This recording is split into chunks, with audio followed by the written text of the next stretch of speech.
तो ज़िंदगी में सोचा नहीं था कि साइकिल बनाने जाने थे, मेरे साथ ऐसा भी हो जाएगा, मैंने ज़िंदगी में एक बार भी सोचा नहीं था।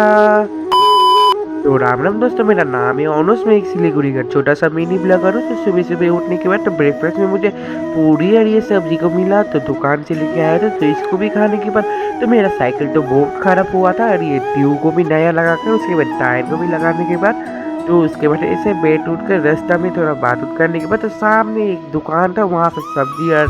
3 रोटी का दाम 30 रुपए, तो इसको भी खाने के बाद तो घर में आकर ऐसे फ़ोन-वोन चलाने के बाद थोड़ा आलसी लगा रहा था, तो मम्मी ने मुझे आलूदम दिया, तो ये आलूदम को भी टेस्ट-वेस्ट करने के बाद तो ऐसे बैठ उठ कर फ़ोन-वोन चलाने लगा। तो फ़ोन-वोन चलाने के बाद तो मम्मी ने बोला कि चिकन और साग लेके आने के लिए और प्याज़ भी, तो चिकन, साग, प्याज़ लेके घर की ओर जाने लगा।